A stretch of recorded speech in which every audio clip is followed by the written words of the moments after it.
Bonjour, aujourd'hui nous recevons Emmanuel de Richouf. Bonjour. Soyez le bienvenu. Merci beaucoup. Voilà, nous vous recevons dans le cadre des entretiens de la Glorieuse que nous publions sur notre chaîne YouTube tous les mardis depuis 8 ans. Voilà, donc je vais vous présenter, vous pouvez m'interrompre et compléter.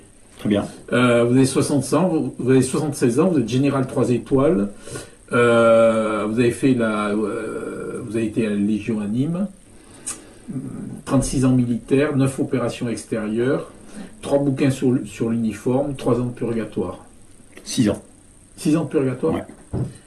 7 enfants, vous habitez au Gros-du-Roi et vous avez travaillé 10 ans dans l'entreprise, Oui. après votre retraite de l'armée.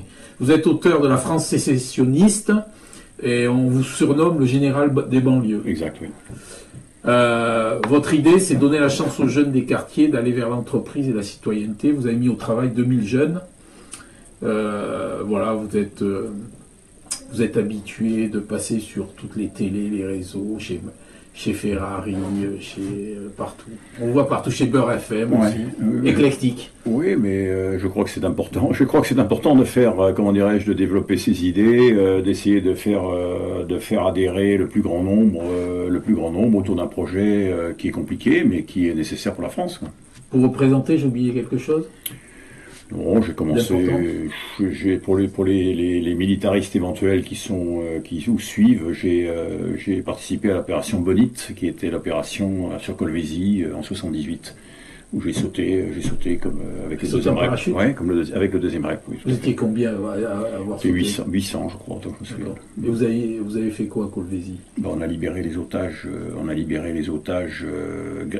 Belges qui étaient empoisonnés, ceux qui étaient torturés, et puis on a comment dirais-je, lutté contre les rebelles qui exécutaient à l'époque les otages. D'accord. Et finalement, ça s'est bien passé? Bah oui, ça s'est bien passé. Il n'y a pas eu trop de dégâts? Non, ça s'est bien passé. Bon, après, si vous laissez, après, ça, je pourrais vous le dire en privé. Je pense que ça intéresse pas l'émission de ce soir, mais il faut vous dire que quand même, c'était une opération qui a fait, pour laquelle la France a été leader et qui a été un point majeur à l'époque. D'accord. Donc avant de passer aux questions, la une du 1118 de la Glorieuse, on revient sur l'affaire Mesquida et son jour de gloire est arrivé, les dotations de l'État en baisse, le département de l'Hérault, mais la culture en jachère. Vous avez vu passer ça? Moi, j'ai vu passer ça, oui, j'allais dire, mais c'est l'Hérault, mais il y a d'autres, malheureusement, je ne sais pas comment il faut dire ça, mais malheureusement, il y a beaucoup d'autres départements, hein, oui. Voilà, donc, ouais, si vous voulez, j'ai peu de...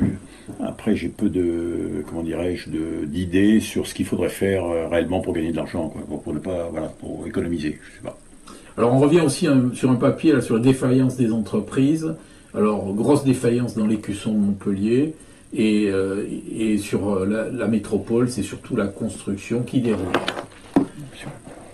On revient sur Castelnau-le-Lez et le terrain de jeu de 2 promoteurs, M. Aznar et la société Inmedio. Prades-le-Lez, le maire écolo Florence Brault sur le grill. Et encore de l'écologie pour Mignaca, c'est Caramba. Voilà.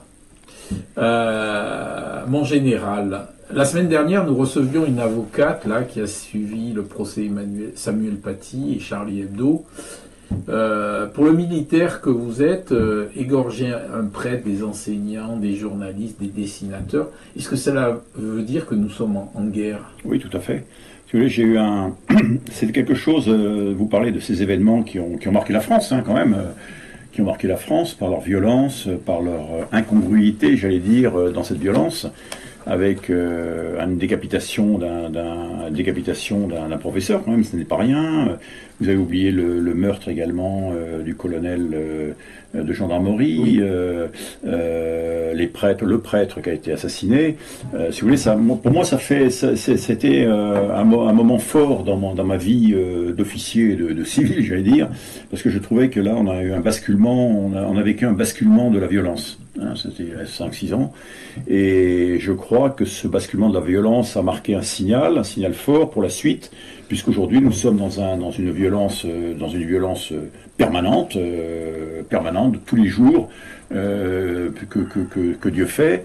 Et évidemment, le pays est en guerre. C'est une guerre civile larvée, mais c'est une guerre dans laquelle, eh bien, les règlements se font à coups de kalachnikov, à coups de poignard, tous les jours. Donc, je crois véritablement que nous sommes en guerre.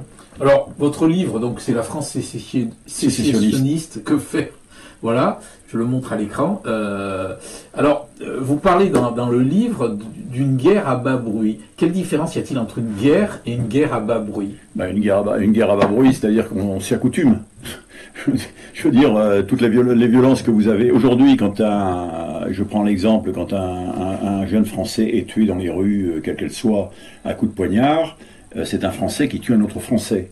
Donc c'est une guerre larvée, une guerre à bas bruit, puisque vous le voyez bien, on en parle de moins en moins. C'est-à-dire que comme il y a tous les jours il se passe quelque chose, les médias finalement c'est pratiquement de la routine malheureusement.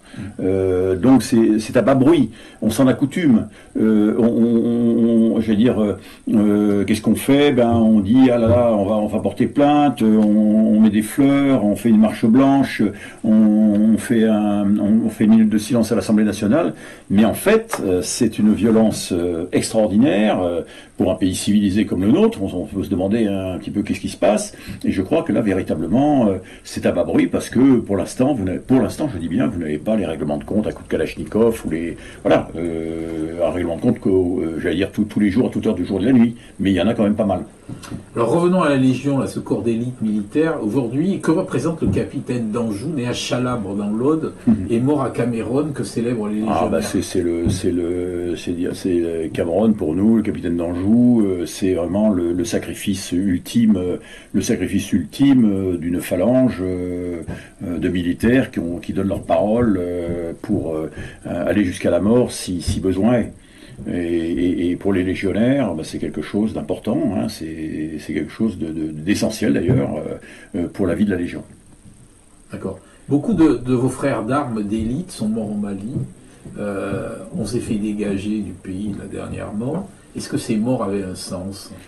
Quand vous mourrez, malheureusement, quand vous êtes mort, quand vous mourrez, vous donnez votre vie pour la patrie, c'est toujours ça peut être considéré comme un non-sens, et ce non-sens est d'autant plus flagrant quand vous êtes mis à la porte à coups de pied dans les fesses, notamment au Mali, aujourd'hui un peu partout. Je veux dire qu'on on quitte l'Afrique. Je me souviens que quand nous avons quitté Sarajevo il y a maintenant un certain nombre d'années, où j'y ai servi 3 reprises, on a fait quand même tuer un certain nombre de soldats français qui se sont brillamment comportés, et on n'a pas vendu 1 kilo de peinture quand il s'agisse de faire la reconstruction, quoi. Donc là vous dites à quoi bon? Alors après vous le dites, on le dit après coup, mais sur le moment on remplit la mission, on a des ordres et puis on fait quelque chose qui nous semble utile pour la patrie. On dit qu'un militaire consent au sacrifice. Depuis De Gaulle, les politiques connaissent-ils vraiment l'armée? Alors c'est une bonne question. C'est une bonne question parce que justement on m'a posé déjà plusieurs fois, ou du moins j'ai raisonné j'avais un raisonnement un peu différent. Je remarque que les hommes politiques que j'ai connus, puisque dans ma carrière militaire, j'ai eu la chance d'être aide de camp d'un Premier ministre qui était Pierre Mauroy, et donc j'ai vu de tout près l'ensemble du personnel politique de l'époque, c'est-à-dire entre 80 et 84, et tout ce personnel politique peu ou prou, enfin pour les plus âgés entre guillemets à l'époque, avaient tous servi la France d'une manière ou de l'autre. Soit ils étaient sous l'uniforme, soit ils étaient dans la résistance, soit ils étaient voilà, il y avait quelque chose. Donc on avait des gens qui étaient vraiment impliqués avec leur caractère politique, impliqués dans la marche des affaires de la France. Et je trouvais là qu'ils connaissaient l'armée. Ils avaient un profond, je le voyais parce que je côtoyais, y compris le président de la République, ils avaient un profond admiration, un profond respect pour les militaires que nous étions. Ça c'est vrai. Aujourd'hui, il en est tout à fait différent. Les gens qui sont aux affaires n'ont pas fait de service militaire, ne connaissent rien aux armées, sont jeunes, mais donc ont un certain ou ignorance ou un mépris pour la chose militaire. Mais qu'est-ce que voulez-vous, c'est ainsi va la vie. Ça représentait quoi d'être aide de camp de Mauroy? De Pierre Mauroy, c'était faire en sorte que tout se passe bien dans son environnement immédiat et pour son emploi du temps. Donc qu'il soit là à l'heure, que les papiers soient là, que je sais pas moi, les discours soient à la bonne place, que la voiture soit là à l'heure, que une sorte de chef de cabinet. Voilà, chef de cabinet, non pas chef de cabinet, mais en plus comme j'étais militaire et comme j'étais militaire et en uniforme en permanence, il fallait pas heurter ou du moins marcher sur les plates-bandes des hommes et des femmes politiques qui étaient là avec lui depuis 20 ans. Voilà, donc, voilà. Mais ça s'est bien passé, hein, je vous rassure. Voilà, alors l'histoire de France s'est construite avec l'armée. Tout à fait. On peut dire ça. Je pense que c'est pour ceux qui apprennent encore un peu d'histoire, oui. Est-ce qu'on peut dire qu'à l'époque de la déconstruction de la société, l'armée est-elle à remettre en cause? Oh non, je pense pas. Non. L'armée en a toujours besoin. Un pays, une nation a besoin de son armée pour se défendre, hein, pour remplir des missions au profit de cette nation. Est-ce qu'on peut dire que l'armée est devenue mainstream? Je sais pas. Est-ce qu'elle a-t-elle été autre chose que mainstream? Mais ce que je veux dire, les militaires sont là, donc ils ont un devoir d'obéissance. Les militaires en activité ont un devoir d'obéissance. Donc, ceci étant, vous pouvez quand même dire ce que vous pensez en y mettant les formes. Mais vous entendez rarement des militaires s'exprimer ouvertement sur leurs conditions ou sur l'institution, comme ça, quoi. Bon, vous avez écrit 3 bouquins quand vous étiez à l'armée, vous avez 6 ans de purgatoire. Oui, mais bon, après, tout le monde n'est pas le général de Richouf, ou le colonel de Richouf à l'époque, si vous voulez, bon voilà. Ça veut dire quoi, après, 6 ans de purgatoire? Ça veut dire qu'au lieu de passer dans le grade, comme tout le monde, assez rapidement, parce que j'étais saint-cyrien, j'ai eu une carrière assez brillante, ça m'aurait permis de terminer peut-être avec au moins une étoile de plus. Vous voyez ? Donc quand vous restez lieutenant-colonel pendant 6 ans de plus que la durée normale et que vous voyez tous les gens qui sont derrière vous, 3 promotions derrière, passer devant vous, alors qu'ils ne sont pas forcément, voilà, sur le coup, ça vous donne un petit ressentiment, mais après ça passe. Après, je ne regrette rien, parce que écrire, c'est quand même exprimer ce que l'on ressent, et je crois que c'est important de le faire. Pour vous, c'est important ? Oui, très important. D'accord. Si c'était à refaire, là, vous ne referiez pas les bouquins contre une étoile en plus? Non, je reste comme je suis. Bon, revenons à votre livre, là, La France sécessionniste, j'y arrive. Est-ce que vous pouvez résumer ce bouquin en 1 minute? En 1 minute, maximum. En 1 minute, ça va être compliqué, mais pour dire La France sécessionniste, qu'est-ce que c'est? Aujourd'hui, en raison, j'allais dire, de l'inefficacité de la politique de la ville depuis plus de 30 ans, en raison de d'une immigration qui n'a pas non choisie et qui arrive en permanence, on a aujourd'hui 1500 quartiers qui échappent à la France, c'est-à-dire qui sont gouvernés par autre chose que l'administration normale. Et au-delà de ces 1500 quartiers, c'est quand même 10% de la population qui vit dans la crainte, qui vit dans la peur, qui ne peut pas faire ce qu'elle veut, enfin qui ne vit pas comme vous et moi. Et donc, partant de là, j'ai écrit à 4 mains avec un formateur de banlieue et je me suis dit, il est important qu'aujourd'hui, je puisse m'exprimer au travers de ce que j'ai fait en tant qu'officier, ce que j'ai fait en tant que collaborateur dans des entreprises, faire en sorte que je puisse avoir un projet politique novateur pour permettre à ces quartiers de revenir dans le giron de la France, que ce soit dans le giron au travers du travail, au travers de la citoyenneté. Voilà. Alors, qu'est-ce qu'il faut faire pour remettre des quartiers qui sont minés par la violence, la drogue, Ah bien, c'est peut-être autre chose, je ne sais pas. Vous voyez, là, il y a les trafics de tout type, il y a les trafics de tout type, il y a les gens qui n'ont pas la jeunesse qui n'a plus d'idéal, donc qui cherche un idéal ailleurs, et donc elle va s'engager en Syrie ou ailleurs, etc. quoi. Donc tout ça, ça fait partie, c'est un tout. Donc mener une guerre ou mener un combat pour remettre tout le monde, j'allais dire qu'on n'est qu'une nation, une seule nation, une nation qui soit fière d'être ce qu'elle est, Je crois que là, véritablement, c'est un tsunami qu'il faut avoir. Ce tsunami, ça nécessite quoi? Ça nécessite, dans un premier temps, c'est d'avoir un gouvernement qui prenne l'affaire à bras-le-corps. Pour l'instant, personne n'a pris à bras-le-corps l'affaire parce que ça n'intéresse personne. Donc il faut qu'ils prennent à bras-le-corps. Comment? Eh bien déjà en donnant la responsabilité de la reconquête des quartiers et des cœurs à un haut commissaire chargé de la politique de la ville. Ce commissaire ayant la haute main sur un comment dirais-je, un état-major ou sur un état-major pluridisciplinaire et interministériel qui soit dans sa main et qui ait le financement. Le financement, pourquoi? Bien parce que c'est important. Aujourd'hui, le financement, les milliards qui sont déversés à la politique de la ville sont déversés dans 6 ministères, dans 10 000 associations différentes, partout. Donc, si vous voulez, on n'a pas l'efficacité. Ça, c'est le premier point. Le deuxième point, ce qu'il faut impérativement, c'est avoir un audit complet.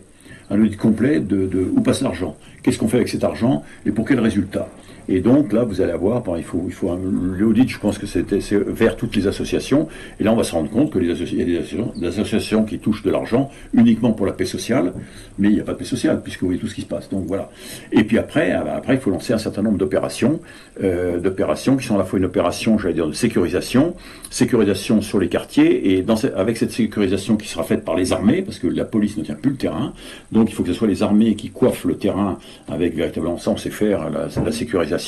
On puisse avoir deux audits, un audit sécuritaire par les gens qui savent faire, c'est-à-dire les juges, les douanes, les impôts, vous voyez, tout ce petit monde, faire vers la population de ces quartiers pour déceler où sont les malfrats, où passe l'argent, etc.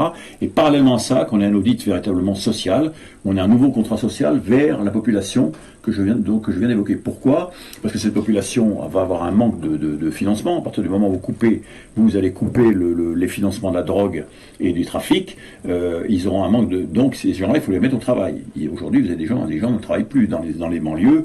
Dans les banlieues, la jeunesse de nos quartiers, c'est à pratiquement 25% de jeunes qui ne travaillent pas. Donc il faut les remettre au travail. Et pour les remettre au travail, il faut véritablement qu'on ait un cursus complet vers ces populations, qu'elles soient 18-25, au-delà, avant, etc. Et tout ça, on sait faire. Vous voyez, c'est ce que j'ai fait pendant 20 ans quasiment. Voilà. Alors, le problème de la drogue, vous dites qu'il faut agir sur les consommateurs. Bah oui. Il ne faut pas agir sur les revendeurs, il faut agir sur les consommateurs. J'allais dire il faut agir sur les deux, mon général.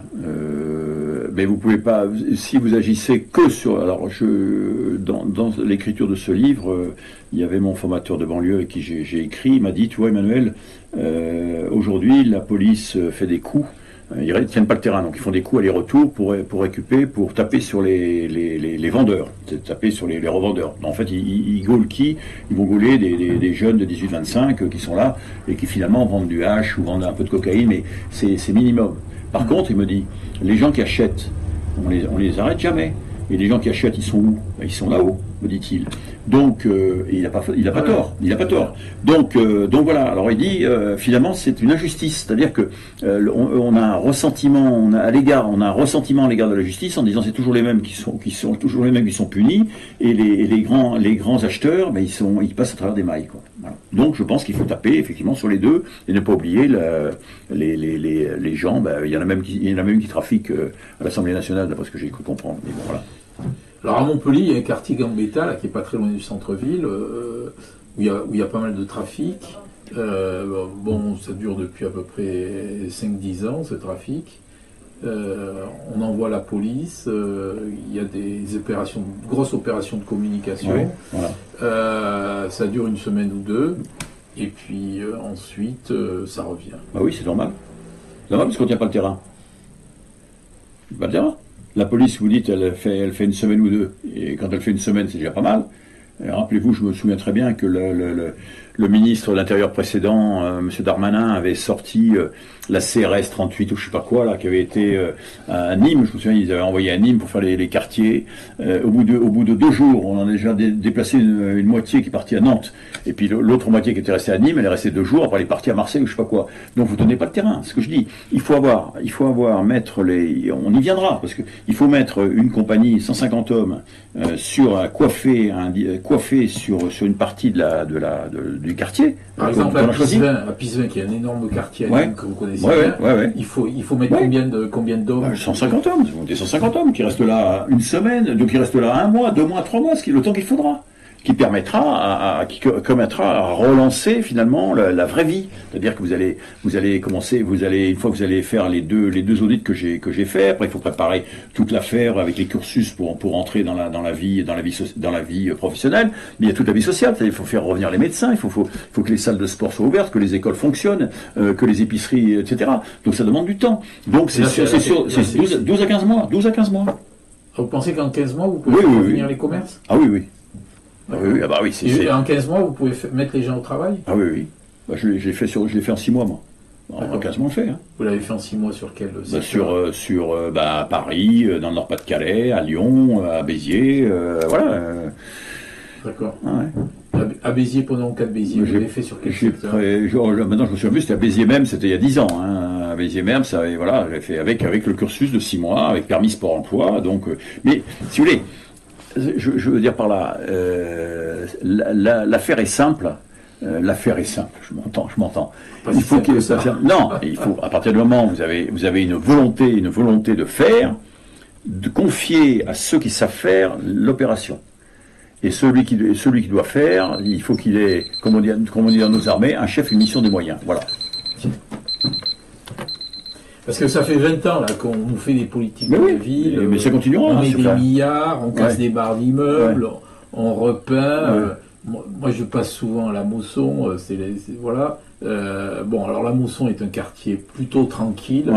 On va dire dans les grands quartiers qui sont périphériques des villes par rapport à Pisevin, par exemple.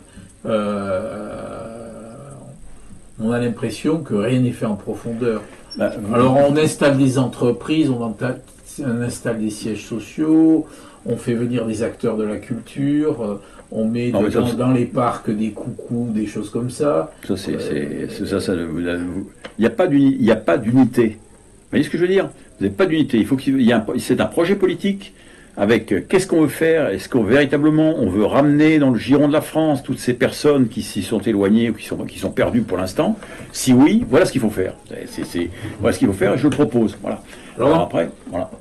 Dans votre bouquin, vous dites aussi c'est pas porteur de s'occuper des quartiers. Non.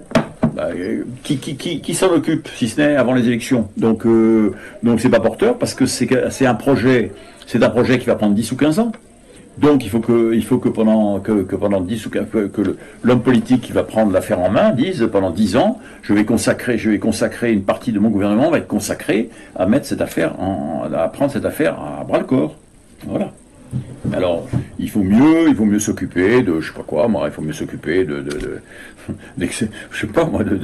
faire des choses qui rapportent davantage, qui font plaisir aux hommes politiques, qui permettent une communication optimiste, mais c'est pas ça qui est intéressant, c'est pas ça qu'il faut faire. Ce qu'il faut faire, c'est véritablement aller au fond des choses.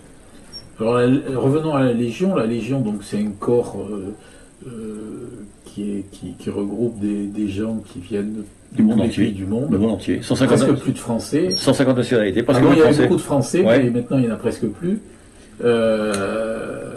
Donc, c'est un petit peu comme les banlieues, où ils sont très, très, très, très internationalisés, en fait. Quelle est la stratégie? Vous appliquez la stratégie de la Légion pour remettre tous ces jeunes au travail? Pas vraiment, mais j'ai essayé, et ça m'a plutôt bien marché, essayer de leur inculquer ce qu'on a appris, ce qu'on apprend aux légionnaires, c'est-à-dire l'efficacité, c'est-à-dire la volonté, le courage, ne pas se désespérer, avoir confiance en soi, avoir confiance en les autres, l'esprit d'équipe, tout ça tendu vers un but. Tout ça c'est pour un but. Alors la Légion ça va être le combat, mais pour les jeunes de mes quartiers c'est arriver à l'entreprise, au monde du travail, travailler, etc., avoir le permis de conduire, et donc ça marche bien, ça a très bien marché. Est-ce que vous êtes écouté en haut lieu? Alors j'ai été écouté, j'ai vu depuis maintenant 25 ans, 20 ans, je sais pas combien de ministères, j'ai vu des cabinets de Premier ministre, j'ai vu 2 présidents de la République. Tout le monde m'a félicité, m'a dit mon cher, ce que vous faites est formidable. So what, quoi. Moi, du communisme, c'est formidable, bon, d'accord, mais maintenant, donnez-moi les moyens d'y aller, quoi. Voilà. Alors, il y a un truc là qui est en vogue là, en ce moment dans les milieux politiques, c'est le communautarisme. Ah ouais. Vous avez vu passer ça? Bah, le communautarisme existe, c'est-à-dire qu'à partir, du moment où les gens se regroupent entre eux. Voilà. Voilà, bah oui, bah, inévitablement, puisque Qu'est-ce que vous en pensez du communautarisme? Bah, le communautarisme est le contre-exemple de ce que devrait être une nation. Donc, comme on réussit pas à amalgamer une population étrangère, on n'a pas réussi à l'amalgamer avec la France, j'allais dire la France éternelle. Les gens, quand ils arrivent, ils se mettent et qu'on les a laissés tomber, parce que finalement, quand vous faites pas l'effort de les intégrer, ou forcément les gens se mettent entre eux, donc c'est comme le communautarisme qui prend la place de la population. Qu'est-ce que vous pensez du maire de Montpellier, donc qui invite une fête berbère à la mairie de Montpellier la semaine dernière, dans la salle Jean Jaurès, ouais. Il enfile le burnous et danse sur des musiques musulmanes. Qu'est-ce que je vous dis? Qu'est-ce que je vous dis? C'est pas. Il aurait peut-être mieux fait de mettre une symphonie, et, je sais pas, avoir de la musique française, peut-être. Voilà, ça a choqué beaucoup de monde. Ouais, j'imagine. Ah oui, mais j'imagine. Vous savez, moi j'ai toujours discuté avec les jeunes qui étaient avec moi, qui étaient avec nous, parce que je ne travaillais pas tout seul, mais ils étaient très reconnaissants de ce qu'on avait fait pour eux. Ils entraient dans la vie, quoi. Cette attitude est contre la laïcité? L'attitude du maire? Ouais. Ah oui, je pense, oui. Alors, pour terminer, la dernière question, en 87. Donc c'était hier, vous publiez un livre, donc ouais. Décembre 97, les Russes arrivent. Ouais. Ah ouais. Eh bien, vous persistez? Alors là non, je ne persiste pas, mais pour l'époque, j'ai été avant-gardiste. Encore une fois, parce que tous les livres que j'ai écrits, j'ai été avant-gardiste dans tous les domaines. Oui. C'est vous qui le dites, moi je dirais le contraire. Ouais. Parce qu'en 87, attendez. Il y a eu le mur qui s'est effondré, donc les Russes, ils étaient capables. Non, mais je veux dire par là, le titre, c'est pas moi qui l'ai choisi, c'est l'éditeur pour faire du buzz. Mais en fait, je disais que le nucléaire n'aurait plus lieu d'être. Il a été démonté. Il a été démonté par François Mitterrand, le nucléaire tactique qui devait frapper l'Allemagne. Et j'ai dit que tout se passerait dans les villes. Tout se passerait dans les villes, c'est-à-dire que les combats futurs auraient lieu dans les agglomérations. Et c'était le cas, puisqu'on a toute l'armée française, relativement rapidement, s'est orienté véritablement sur un combat dans les agglomérations, avec l'entraînement, etc., etc. Pourquoi le combat dans les agglomérations? Parce que c'est là où tout se passe. Ça se passe pas dans les campagnes, tout se passe dans les agglomérations. Donc, avant c'était la même chose aussi, non? Non, avant c'était les campagnes. D'accord. Ouais. Avant, il fallait conquérir les campagnes pour avancer. Parce que les gens c'était les paysans. Donc il fallait prendre le bétail, il fallait prendre les moissons, il fallait conquérir les villages. Donc c'était guerre ouverte. Et aujourd'hui, non, tout se passe dans les. Enfin, quand on dit les villes, c'est les agglomérations, quoi, au sens large. Donc regardez ce qui se passe aujourd'hui en Ukraine, puisque vous parlez, regardez ce qui se passe en Ukraine, c'est uniquement en agglomération. On a l'impression que la ligne de front, c'est dans le Donbass, c'est dans la campagne pure et dure. Non, pour l'instant, c'est à l'est du Donbass. Ce sont que des agglomérations, c'est des usines, c'est des villes qui ont été construites par l'époque par la Russie soviétique, avec des complexes industriels énormes, etc. C'est véritablement des combinats, des villes énormes. Très bien. Je vous remercie pour la qualité de cet entretien. Merci beaucoup. Merci beaucoup.